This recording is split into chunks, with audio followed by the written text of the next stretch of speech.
नमस्कार। समय संवाद में आपका स्वागत है। मैं हूं सर्वेश कुमार सिंह। भारत सरकार ने आज दो पूर्व प्रधानमंत्री और एक कृषि वैज्ञानिक को भारत रत्न देने की घोषणा कर दी। ये बहुत बड़ा सम्मान है देश के किसानों का, देश के कृषि वैज्ञानिकों का, अन्नदाताओं का और ऐसे राजनीतिज्ञों का भी जो देश के लिए समर्पित रहे, समर्पित जीवन जिया। उन सभी को सम्मान भारत रत्न के रूप में जो ये दिया गया है, ये देश का एक गौरव बढ़ाता है। काफी समय से मांग चल रही थी कि पूर्व प्रधानमंत्री चौधरी चरण सिंह को भारत रत्न दिया जाए। अभी 2-3 दिन पहले ही राष्ट्रीय लोकदल के साथ भारतीय जनता पार्टी का समझौता भी हुआ, गठबंधन हुआ। उस समय भी ये बात चली कि प्रधानमंत्री रहे चौधरी चरण सिंह को भारत रत्न दिया जाना चाहिए। हालांकि भारत रत्न दिए जाने की घोषणा इतनी जल्दी हो जाएगी, ये उम्मीद कम थी। लेकिन प्रधानमंत्री नरेंद्र मोदी ने बहुत तत्परता के साथ राष्ट्रीय लोकदल और देश के किसानों की इस मांग को स्वीकार किया। उन्होंने खुद भी अनुभव किया कि किसानों के लिए जीवन समर्पित करने वाले, किसानों के लिए सकारात्मक दृष्टि और उनके जीवन का उन्नयन करने के लिए राजनीति में किस तरह से प्रयास किए जा सकते हैं, इस तरह का प्रयोग करने वाले किसानों के नेता को भारत रत्न दिया जाना चाहिए। इस बात से प्रधानमंत्री सहमत थे। आज उन्होंने उनको भारत रत्न की घोषणा कर दी। चौधरी चरण सिंह देश के पूर्व प्रधानमंत्री रहे, उत्तर प्रदेश के मुख्यमंत्री भी रहे, गृह मंत्री रहे। उन्होंने राजनीति में एक अलग ही पहचान बनाई और अलग छाप भी छोड़ी। चौधरी साहब नैतिक मूल्यों के बहुत पक्षधर थे। उन्होंने नैतिक मूल्यों को राजनीति में जिया। उन्होंने कभी सिद्धांत से समझौता नहीं किया। चौधरी चरण सिंह ने अपने निजी आचरण से देश को और आने वाली पीढ़ियों को भी संदेश दिया है। वे नैतिक आचरण के बहुत हामी थे। उन पर आर्य समाज का प्रभाव था और आर्य समाज के नियमों का वो पालन करते थे। कानून की पढ़ाई उन्होंने की थी, उसके बाद राजनीति में आए थे। एक साधारण किसान परिवार में पैदा होकर उन्होंने देश के सर्वोच्च पद तक सेवा की। आज किसानों को उनका सम्मान मिला है, किसानों का गौरव बढ़ा है। दूसरा सम्मान पूर्व प्रधानमंत्री पीवी नरसिंह राव को मिला है। पूर्व प्रधानमंत्री पीवी नरसिंह राव, इनका अपना कार्यकाल भी अद्वितीय कार्यकाल था।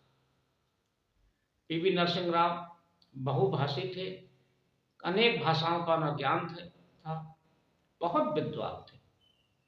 कांग्रेस का नेतृत्व उन्होंने ऐसे समय में किया था जब कांग्रेस गंभीर संकट में थी।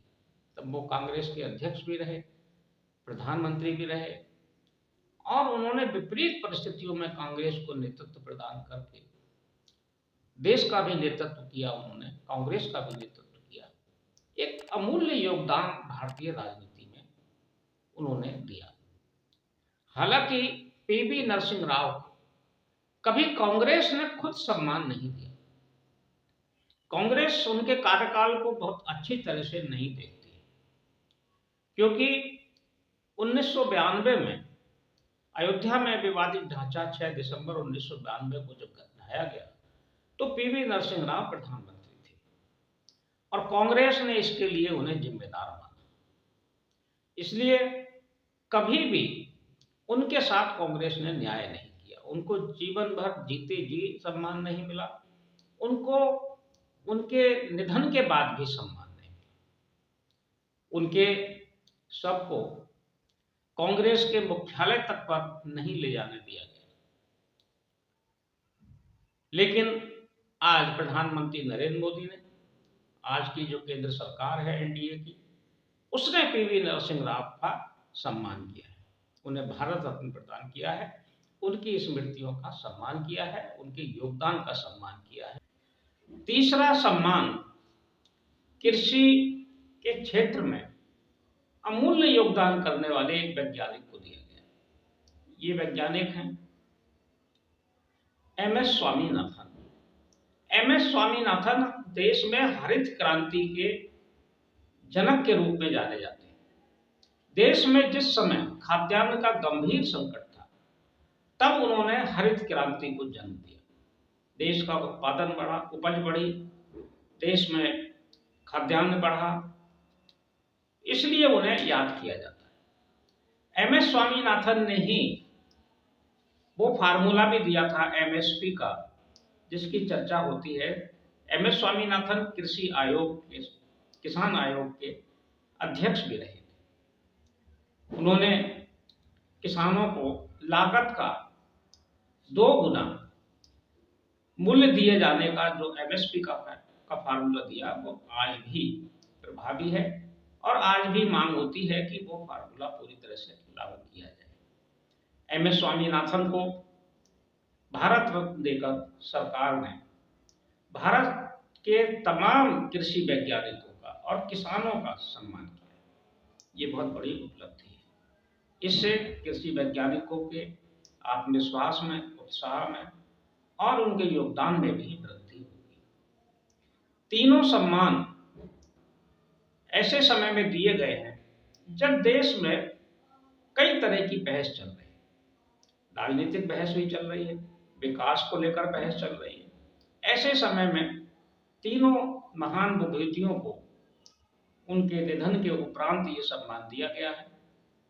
वे सम्मान के भागीदार, इस सम्मान के पात्र थे। ये सम्मान बहुत पहले मिल जाना चाहिए था। चौधरी चरण सिंह को भी पहले मिल जाना चाहिए था, पीवी नरसिंह राव को भी मिल जाना चाहिए था और एमएस स्वामीनाथन जी को भी मिलना चाहिए था।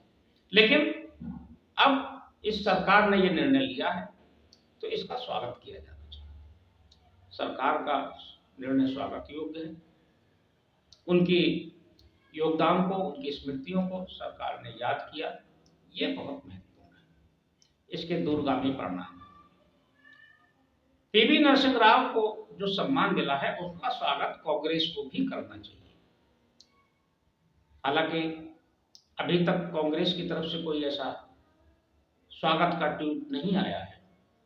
हालांकि राष्ट्रीय लोकदल की तरफ से चौधरी साहब को सम्मान मिलने पर उनके पौत्र और राष्ट्रीय लोकदल के अध्यक्ष चौधरी जयंत सिंह ने ट्वीट किया है। प्रधानमंत्री के जो ट्वीट है उसको रीट्वीट करते हुए लिखा है, दिल जीत लिया। और सारे किसानों ने, सारे देशवासियों ने इस निर्णय का स्वागत किया है। समय संवाद में आज बस इतना ही। कल फिर मिलेंगे किसी एक खास विषय के साथ। तब तक के लिए मैं सर्वेश कुमार सिंह आपसे विदा लेता हूँ।